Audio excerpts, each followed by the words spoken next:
Hey there, how are you guys doing? My name's Danny, I'm the owner of Amber & Oak, and I make videos about the behind the scenes of being a small business owner, specifically a candle business owner, here on YouTube for you. Today's video is going to be kind of a collective weekly vlog. I have clips from, I think, two or three different days, probably two. I hope you can find some tips, tricks, value, entertainment from this video.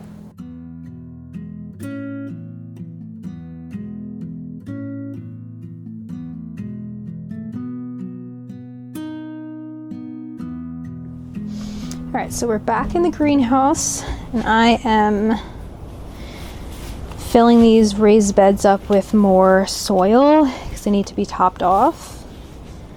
Kind of a mess right now, so don't mind the appearance. I really just slapped it together this morning so I can get going on a few different things. One of them was going to Home Depot to get the soil. So I kind of don't want to rip this parsley out. I gotta be careful. There's little bits of parsley growing up in here. And I feel like I can save them if I dig down deep enough.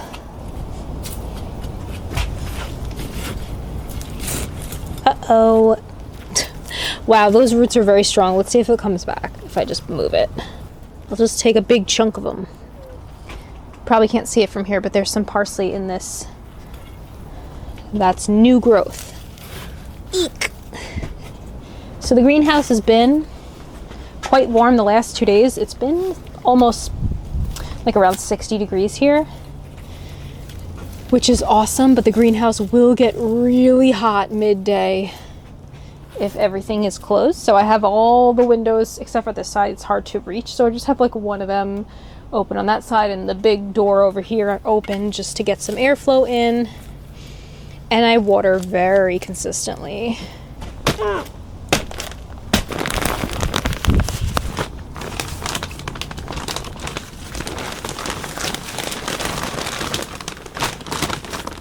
I don't have a specific type of soil that I go to every year. I kind of just grab what's on the affordable side, but if I'm growing food and herbs, I will try to pick the organic soil. Yeah, I don't buy the most expensive raised bed soil. I've made my own blends before in the past where I combined garden soil and some peat moss and perlite. I don't know if I used perlite, but peat moss and worm castings. I should get another bag of those because my plants really liked them. I would actually just dig a little hole and put the worm castings just exactly where the plant was gonna go. So I wasn't just like fertilizing the whole bed, which was like 3 or 4 times the size of this bed, and growing weeds from that. I just kept it to the plant. There's some leaves left over from the fall. I was just like, I'll pull them if I see them, but they're pretty good nutrition, I think. Kind of like a natural compost, so if they don't bother me too much with the appearance of them being in there, I'll just leave them. I'm not gonna dig just to purposely remove the leaves. But I don't know, here and there I'll just grab what I see and the rest can just stay in there and break down naturally. Okay, so these are this is a little patch of parsley. I don't know if you can see, but there's green growth here. I wish I had a smaller pot, but whatever. I'll put it in this little corner and we'll see if he comes back. We love it. Put that guy in here. Maybe we'll have some parsley in I don't know, maybe a month. Maybe faster than that. You got to see my chives since the last video. Hold on, holy moly! Let's just switch over for a second. Let me show you because I know they were barely coming up in the last 2 videos. Whoa! There's some green chives and it smells like onions in here. I told you guys in a previous video that I've had this plant or plants of chives since like 2013. They've been with me in the same container that is actually held up. It's plastic and it's held up. It hasn't shipped. I don't want to jinx it, for so many years, and they're so happy. I don't even want to take them out because all the moss in here keeps them so moist. And they're just so happy. They get purple flowers every year. They're so happy. And so am I. Can't wait to put them on some potatoes. Candle making's going good. I am restocking the Quaint Village collection. So since it's nice and light out right now, I'm getting this done, and then I will go downstairs and I'll be working on pouring those candles later. Just so you know, that's what I'm up to. I am restocking my spring collection, which is really awesome that I'm able to do that. Like, there's enough demand where people want more. Little update on these guys. I bought this heat mat for when it gets cold at night, so I don't have to use the electric heater to heat the entire greenhouse, since I don't have too much going on in here right now. And yeah, I don't think there's anything really popping up. This is already getting dry. I already did this today, but let's give these corner guys a little mist. We'll check back on that tomorrow. I'm not really sure what I'm going to do in these beds besides lettuce. I know I will fill them, but I'm not 100%. I don't have a plan. I told you guys in another video that this has like a built-in self-watering kind of system underneath here. There's like a reservoir that will hold water so that you don't have to water as often. In the summer when it's really hot. These are on my deck without the greenhouse, because that's just a temporary thing right now to get them started. And they do, like, everything in them will tend to wilt if I don't get to it if it's really, really hot. So shall we plant some lettuce together?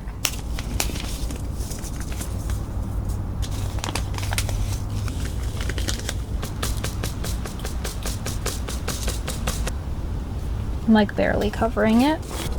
Ooh, you know what we need right now? We need to grab my little labeler. Little labeler. Hello, it's a Sharpie pen. You need a Sharpie, Danny. For these guys, so we know what we're doing. Usually I just throw them in and take a guess when they pop up. Okay, I'm planting a bunch of different types of lettuce right now, so I need to remember to write down the varieties. I don't even know what this is. It just says Bib lettuce from Urban Farmer Love the Earth, Indiana. Germination rate 90%. Okay, we're just gonna write, I don't know, Urban Farmer. Bib lettuce? I don't know what that is. To be honest with you, this is kind of chaos gardening, not really lettuce. He's a tall guy. Stick them in. And that one's done. Ooh, interesting. This is like a mix like salad greens. Ooh. So the seeds look kind of different. And I'm sowing them in a row that usually ends up giving me a small, like not heads of lettuce, but just like small bits that you can easily put into a salad. Like got some reds and some green romaine looking lettuce. Mesclun? Sure. I've had this for a few years and found that it was quite good and quite successful. Gives the salad some nice color. You could just easily find it at Home Depot or whatever. None of these seeds are anything crazy. I just have a collection and I want to put some in the dirt. Oh, this looks good. It's Little Gem. It's like a butter lettuce.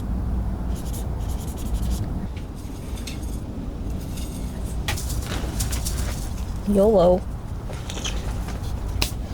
Should I try some radishes again? These sparkler radishes are so pretty looking, but they tasted gross last year, probably because of like the way I grew them. I did something wrong, something with the soil. Let's do a little row of that and see what happens.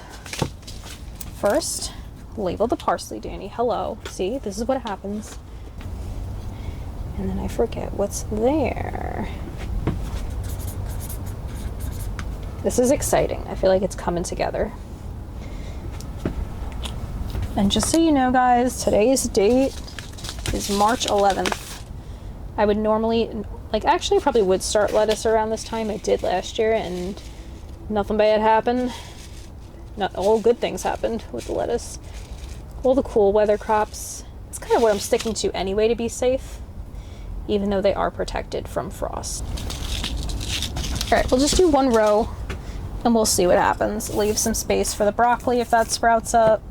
And I kind of want to start chamomile. I do feel like it's too early, but I am in a greenhouse. The greenhouse gets very cold at night, so either they're not going to sprout or they're going to sprout, right? So that's all we're going to plant today. Got some parsley, got some chamomile. I have 4 different types of lettuce and a radish. Exciting. I'm going to water these and then I'm going to head inside and start candle work.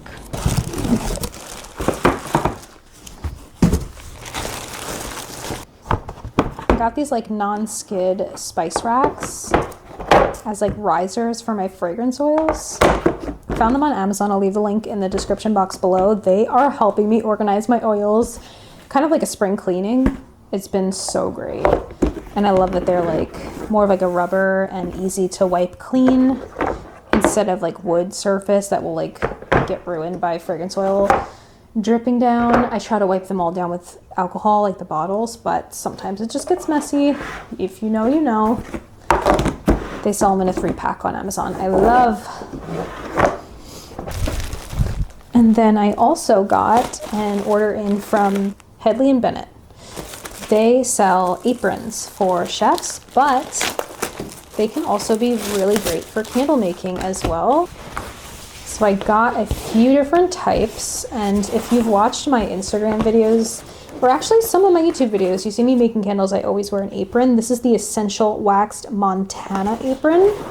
It's a very thick, like structured waxy apron. I kind of got it just for the look. It seems like it's more of like, you know, not really for candle making, but it can be, right? Like it's super sturdy. I love the leather look of it. I don't even know if it's leather, but yeah, I mean, it seems like it. I don't know, we'll see. There's a big pocket on it. I just absolutely adore this style. It kind of reminds me of my Blundstone boots, which I wear every day almost. And then I got a smock style one. And they make these in so many different colors. Look how pretty this color is. And the texture. It's kind of like a linen material. This is their signature logo, which is kind of cool because Amber and Oak has the ampersand in it too. But it has a big pocket. And this is super easy to put on. You just throw it over your head. And it's awesome for like a quick, gonna make candles, let me just put an apron on to protect my outfit kind of thing. And it looks really cute. You can get it in so many different colors, like I said. This one is called the Smock. I don't know if there's an official name, but it's a smock in the color berry. And then I also got the Essential apron, which they have like I think the most colors in. This is just their classic Essential apron. It's a nice lightweight cottony material. I don't exactly know the makeup of the fabric, but it probably says it over here. This is like Disney collab. Oh, it's 100% cotton. Nice. Machine wash cold. But this is their Winnie the Pooh Disney collab. I'm not really a Disney girl, but I do love Winnie the Pooh so much, so I'm really excited to wear this. The honey and the bees and Pooh. Come on. It is so adorable, and I love this more like off-white cream colored strap. The buckles are a gorgeous like vintage brassy color. Perfection. Because it has a pocket on top and pocket on the bottom. Just love the embroidery and the high quality materials that all of these aprons are made out of. These were sent to me by Hedley and Bennett, but they did not ask me to put them in this YouTube video. I just wanted to share them with you. They sent me the spatula, because they do sell like knives and other cooking supplies for chefs, but I use silicone spatulas to stir my fragrance oils in because it's so easy to clean candle wax off of silicone. And I am really excited to use this one. It's got like this gold detail on the tip. It's so pretty. I should probably get some more too and like make them all match. I have black ones just from Amazon right now, but this is fancy. It's time. We gotta do some spring cleaning over here. Hold on. So I have the whole top shelf pretty much done, where I just need to figure out this bottom shelf situation. We are overflowing with fragrance oils, and it's messy. It bothers me. I can't find anything. It's really time. So we're gonna go through this together and organize it. And I'll kind of talk about some of my favorite Candle Science fragrance oils, because mainly this bottom section is Candle Science. I do have a couple Nature's Garden, and I do have some custom blends over here. And then there's some Hive and Honey in here too, but that's kind of all over the place. So I like to kind of group them by supplier. That's kind of where my brain goes when I'm figuring out what I'm pulling from. But what this mess down here is like if I come up with a blend idea as I'm looking at my oils, I'll like group them together and I'll come back to them.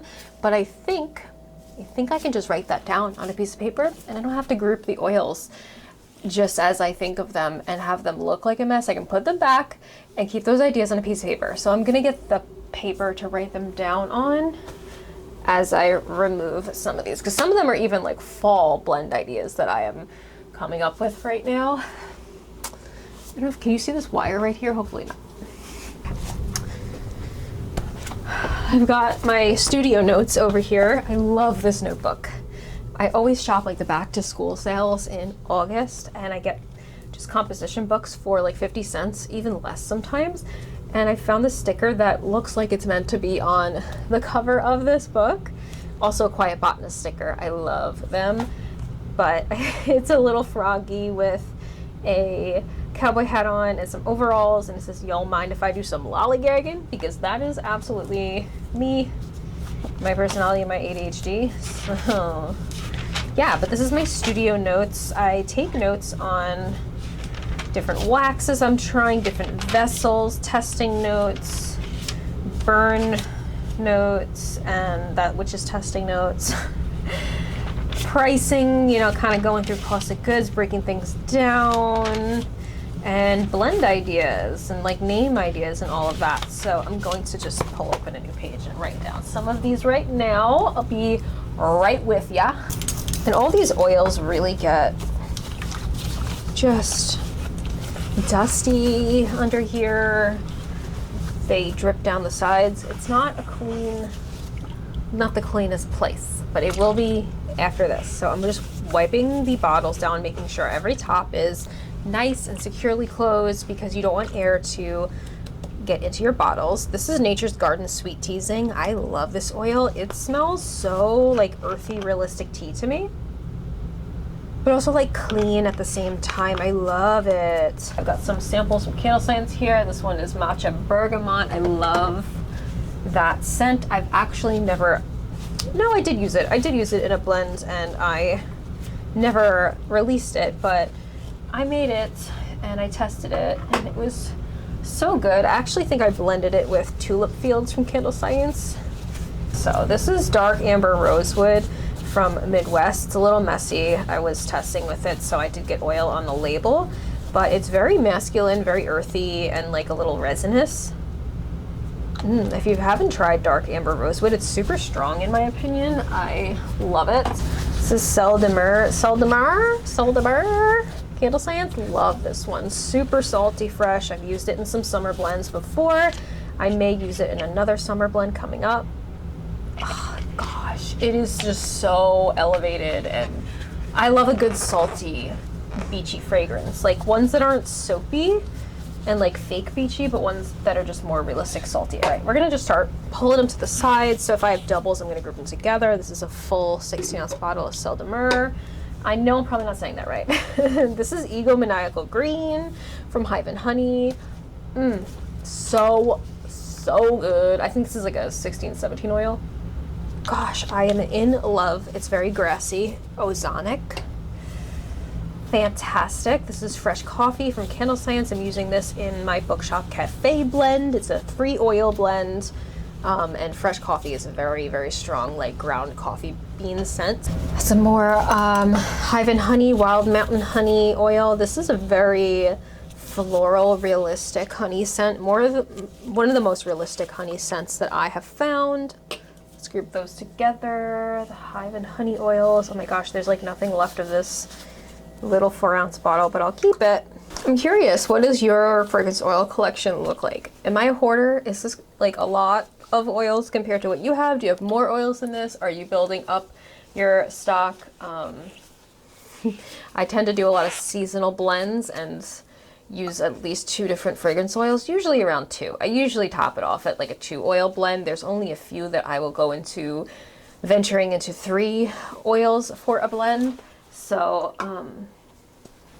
that's why I feel like I just have so many. It's just because the blends that I'm moving in and out seasonally.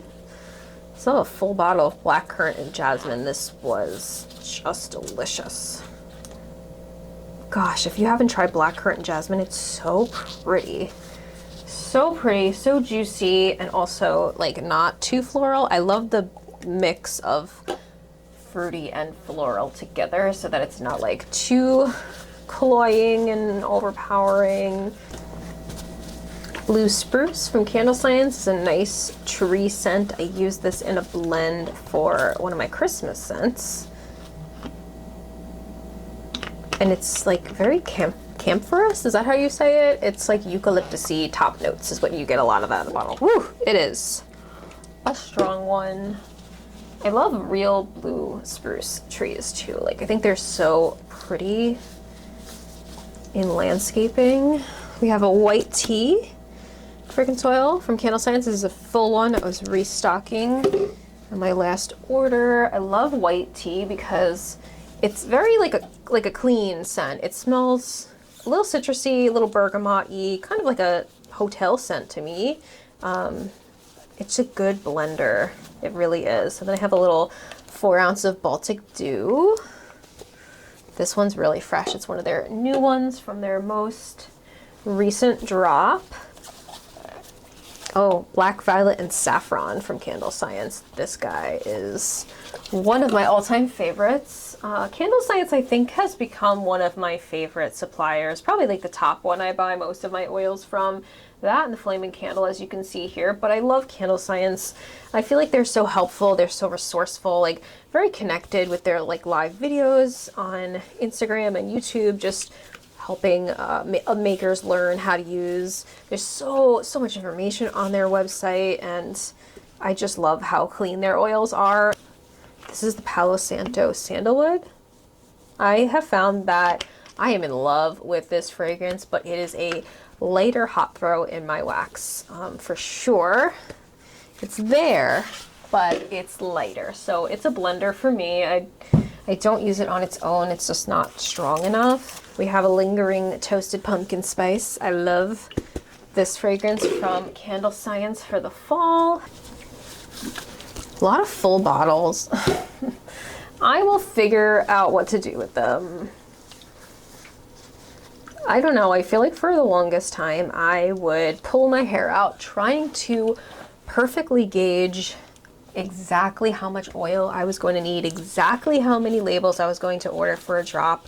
I still do. Like I really do plan that out to try to minimize any leftover oils. I want to use it all up and run out of the labels at the same time. You know, like I just want everything to line up, and I've realized that you have to take some, well, I don't know, I'm not giving advice here, but I've realized that like it's good for me to get in the habit of like kind of letting go of that a bit, because it was really stressing me out. It's so hard to gauge how much to order and how much to make for a drop. Like you never know, you really never know.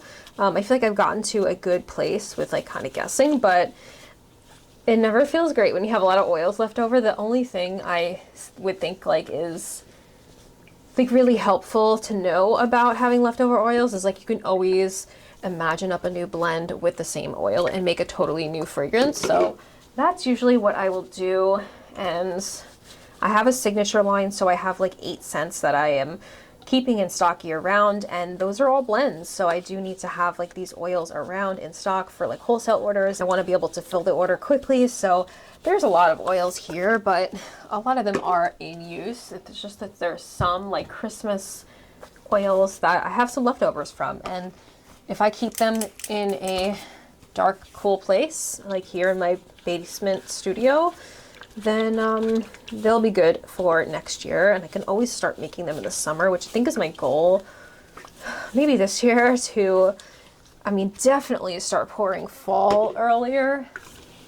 Another thing I do to mitigate like these leftover oils from seasonal collections, which I will be bringing these scents back. So like I said, I can use them again when the time comes. They will last. Until then, they're not going to go bad yet. Another thing I'll do is I have like a customized candle or a personalized candle section on my website where I have a scent list of all the oils that I have left over, like bottles of. And then if someone wants to give a gift, like a new home candle or a engagement gift or a wedding gift candle, I can, you know, offload some of those oils. They can choose whatever fragrance they want, which is cool. And yeah, this one actually I'm gonna toss. This is Oak Moss and Amber. I've had this since 2020, so it's not good anymore. And I can tell that the scent is actually off. And this is probably one of the only oils I've ever encountered. Actually, it doesn't even smell that off. But like if I smell the fresh bottle I have, it smells a little different, you know? It smells a little different, and I wouldn't trust it. But I would say this is like the only oil I have smelled that I can kind of sense that it's turning. Otherwise, I haven't really had oils go bad, luckily. Oh my lord, there's another Christmas tree scent here. We're gonna group these together, and yes, there's some room, so I'm actually going to pour one in the other, because these are all from the same year. Let's see if I can do this without a funnel. I have a funnel in the other room, but I don't feel like getting it. I need to get more paper towels, and I pulled the camera out a little further so you can see the collection growing on both sides. This is a Candle Science oil I bought off of someone on the Facebook boards. They were offloading, like destashing some of their oils. They were closing their physical store location. I think they had a candlemaking bar there or something. So they had to get rid of a lot of oils, and I actually was able to get it for a really good price. And I love, it's Moonflower Nectar. They have something else written, like whatever they would actually call it in their line, I guess, written on it. But I know what it is. Okay, this was a blend idea. I need to write this down. Although I do feel like I have it in Canva written down already, because sometimes I will like be up in bed and I'll just take my laptop out and start drafting blend ideas there. So let's just write this down. Okay.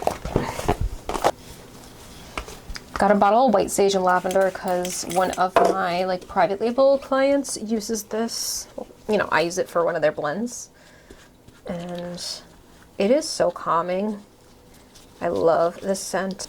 Got a white birch.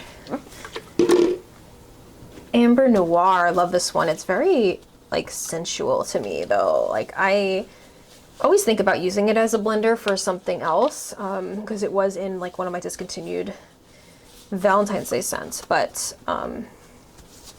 yeah, I'm like, ooh, maybe Amber Noir. Then I'm like, this is kind of like romantic to me. It kind of reminds me of that Bath and Body Works fragrance called Amber Romance. I adore this. I just love all the ambers, obviously. That's why it's one of the reasons I named my business Amber and Oak, is because I love amber scents. Like I love amber in any base notes so much, and I gravitate towards that. So I guess that's kind of where Amber and Oak kind of came from. And then the oak was really just like my love for nature. Oak and amber together as scent notes, just like evoking that like warm, rustic feeling. I grabbed a 16-ounce bottle of Golden Hour, and this is for like a surprise scent. I don't want to say. Oh, but it is so beautiful, so pretty. This would be amazing as like a body product. I am using it in a blend, not on its own. And then this was from a discontinued blend, but I would love to use this in another blend one day. This is Velvet Vanilla from Candle Science, probably my favorite vanilla fragrance ever. It's smoky, it is deep, it is like a grown-up vanilla. It's not like a like overly sweet cakey vanilla. Gosh, it is really strong in my wax too. I love it. Then I got smoked oud, which I always use as a blender. Smoked oud is super strong, so I just use a small amount. Here's another white tea. I think the other white tea is full. Yeah, okay. This one's like less than half. I have my black amber and plum. This is discontinued from Candle Science, and I do not know why they would take this away. My heart was broken when I heard that they were discontinuing this to make room for other fragrances. Keeping it for myself, I should make a really big candle with it before the oil like goes bad. Oh my gosh, like really? Really, Danny? Like you need a wax melt or something out of this tiny drop of strawberry cheesecake? I love it though. I love this scent. How many times have I said I love it in this one segment of the video? We have, this is beechwood. There's barely anything in here. Beechwood is nice. It's pretty masculine and like spa-like at the same time, in my opinion, like to my nose. We have rosemary sage, which I've used as a blender. It is amazing. It's almost like floresty too. Like the rosemary sage kind of mimics like a pine scent just because the rosemary. Oh, and vetiver, that's a nice blender as well. Just the plain vetiver from Candle Science. It could blend well with petrichor, or some kind of dirt fragrance oil if you're going for like a grassy green damp earth feel. I love vetiver, the vetiver fragrance oil, or essential oils. I have the essential oils too for like skin. Love it. This is a very old library fragrance oil from Candle Science that I don't want to part ways with, but I don't think I'm going to use it in anything. I think it might be going bad. It's hard to tell because it smells fine, but it's old, so I'm not using it in anything. This is Wasai. I think that's how you say it, Wasai from Candle Science. A nice like fruit punchy cider scent, and this is peppercorn pomander. This is discontinued by Candle Science. It has like some strong clove notes to it, but it's like a orange fruity scent as well. I liked it. It was really strong and my customers loved it as well. I have a few Virginia Candle Supply oils here. This is actually the supplier that I started with the most. Like in my first candles that I was just making for fun for myself for testing, I was using a lot of Virginia Candle Supply.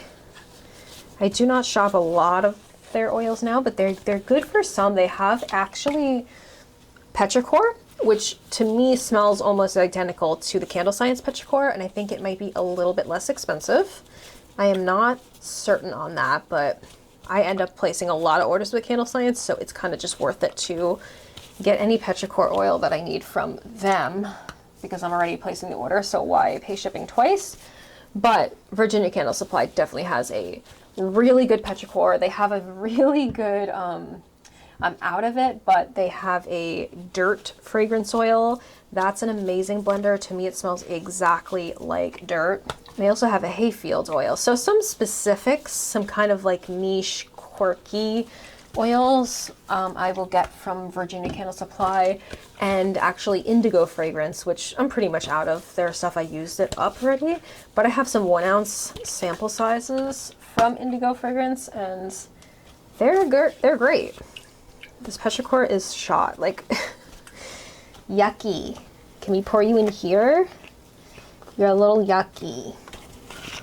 Let's hope for the best. Wow, that is truly the scent of wet dirt after the rain, like a wet garden.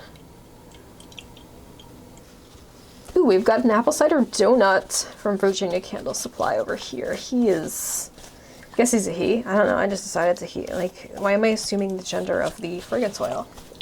And a peppermint twist, which has seen better days. And hot chocolate. Okay, that is minus these nature garden oils, which I'll just keep over here and see if we can actually fit them on here. I think Candle Science might take up most of this. We'll see if they'll fit, but I'll leave them there for now. I'm just going to vacuum up this bottom level, and then we will put it all back.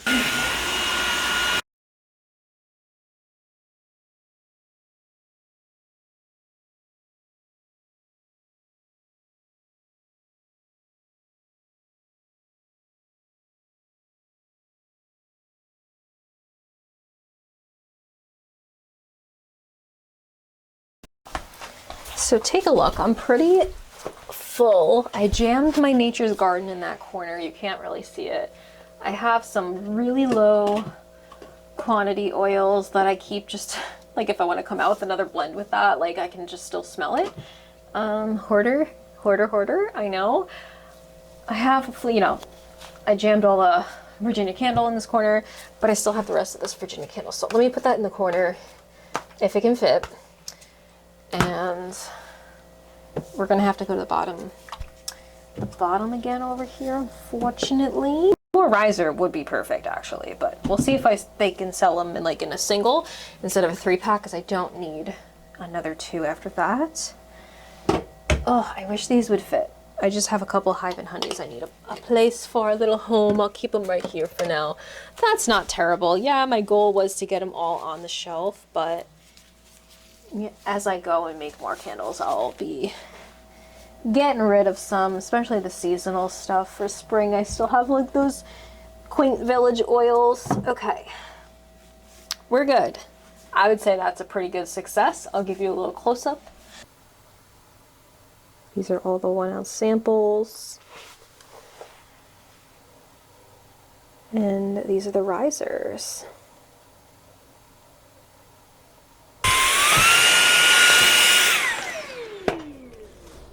I just checked my text messages and Megan from Well Read Candle Co. texted me as I'm doing this saying, I need someone to tell me I don't need any more fragrance oils. These are poured a little bit low. This picture is from this batch, but it did harden on the bottom a little bit because I pour at a really low temperature. So I'm gonna just heat gun that and see if that'll cover the little bitty bit that I need. And then we can clear this off. We can clean this. This was Danny trying to use her pancake dispenser. That was a problem yesterday. I have never found a pancake dispenser for my wax that doesn't have like problems, so it just never stops pouring out. And I forgot that it like does that sometimes, so I picked it up and used it while filming yesterday. And I was going from candle to candle, and I had to like put a paper towel under it to stop it and then like release and stop it, because the stopper, the rubber stopper inside, must be kind of warped or slightly out of place, and I didn't check that before pouring all of my wax and fragrance oil blend into the dispenser. So it was like, oh, hurry up. And I was just kind of putting things onto this tray next to it to keep the mess over here. So I'll show you how I clean that. And I got a couple questions in the past how I clean my pictures out in between scents, so I'll talk about that as well. You want to see my bakery rack? He's like at capacity, man. This is my last open shelf right now. It's all Quaint Village Collection restocks, and this is a signature Barefoot Frolic. So let me put a label on this. I have found my Post-its, and yesterday's date was 3/13.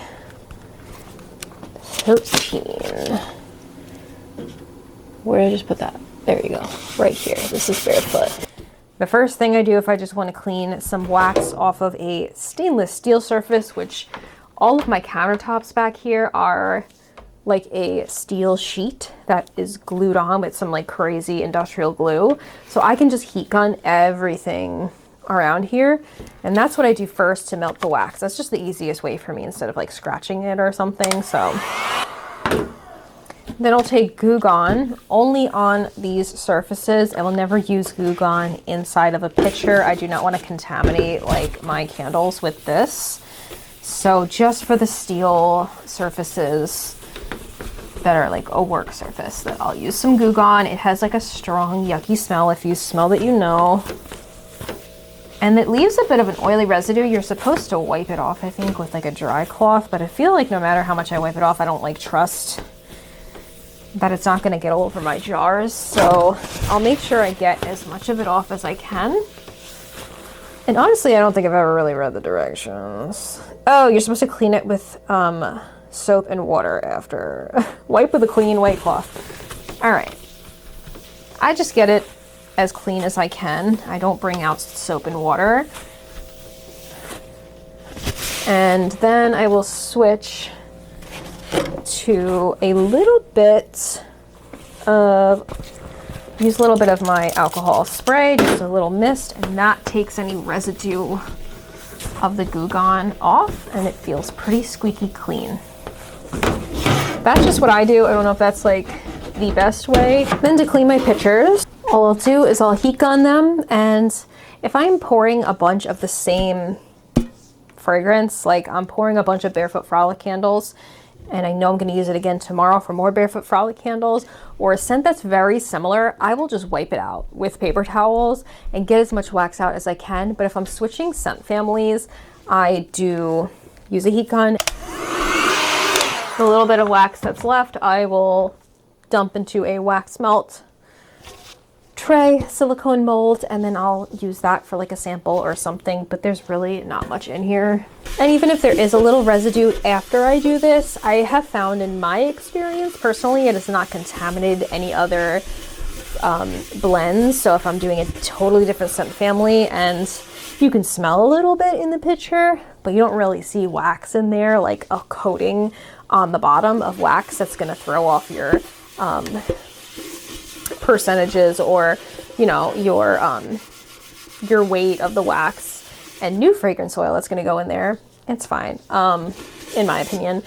If you want to get it super clean, which I do, if it's a really strong scent in there, I'm just trying to get it really clean or something, or every once in a while, periodically, I'll use a little rubbing alcohol. Here in my hand, I have my Bookshop Cafe candle that I'm bringing back. This is a scent that I created a new blend for, and I cannot stop sniffing it. It smells like real coffee and croissants and like caramel cream. It's delicious. I cannot wait to re-release it, but I am working on processing those right now.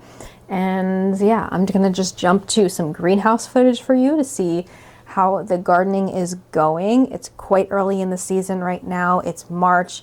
We are still not having a lot of growth, but there's some things popping up, and we can do a lot with the greenhouse. So I'm starting on a couple things. So come along with me as I do that. Oh, it's hot in here. It is wild how much the temperature changes over just 1 hour. I've got my hangout chair in here, so I'm sorry about that mess, but I was just in here like an hour ago. Everything's still moist, all the surfaces, not the surfaces, just talking about cleaning. All the seedlings in the soil are still moist, so it's not like everything dried out in here, but it's getting hot, so I gotta open all the sidewalls right now. I had the heater going this morning because it was like 30 degrees, but the sun came out, so it's a very beautiful day. It was very overcast before. That's why I have the lights on in here, which I'm going to turn off now. Little sprouts from the broccoli that we planted. I'm going to spray them again and turn this heat mat off. Can you see this little green guy here? There's a little purple guy over here. The kohlrabi is sprouting too. That's the garden. We've got a lot of like bulb plants coming up in the beds. We've got daffodils, crocus coming up, and check out the chives. We'll do a chive update. It's very hot in here. Holy moly. Quite warm. Gotta raise that humidity. But it does feel humid in here, you know? Check out the chives. I mean, these are technically like harvestable if I really wanted to, but I'm gonna wait. I'm gonna take a seat in this little shady spot here. Oh, is that Smokey the cat? It's not Max, it's Smokey. Different stray cat. Yeah, so I wanted to just thank you guys for the feedback about the gardening content. I love hearing that you also love seeing that, as well as the behind the scenes of being a small business owner and the candle making stuff. As makers, as creatives, and people who work with our hands, gardening is something that we end up having in common. It's just something that's really relaxing, and in any way you can do it, if you love doing it and you want to garden, I feel like it's possible. Even container gardening, if you don't have a yard or a big space, even if you're in an apartment complex and you just have a balcony, it's possible for everyone in some aspect to enjoy the hobby of gardening and planting something from seed and seeing it grow, similar to how planting the seed of starting a small business from just like a little bit of an interest or a hobby turns and blossoms into a career. If you have this dream, you want to start your own small business, you don't know where to start, I just recommend going for it. If you're nervous to fail, I do feel like no matter what, if you're passionate about it, you'll find a way. You'll find the places that you need to pivot in and you will make it work. And even if you have to take a break for a little bit, if things are, pulling you in different directions with family and all of that, it's something that I always encourage you to revisit as far as even if it's just a hobby or it's a small business plan or dream. I just think that if you have that thought, that dream, you can make it happen. Some of the questions that I can think of that people have asked me about my candle business and my journey with that is where I find my inspiration to come out with new seasonal scents or year-round scents and stories that go along with my candles, being kind of the theme of my candles is storytelling through scent. I kind of just pull a lot of it from nature, from gardening, from all of the unexplored things that are all around us that maybe in your daily life you don't really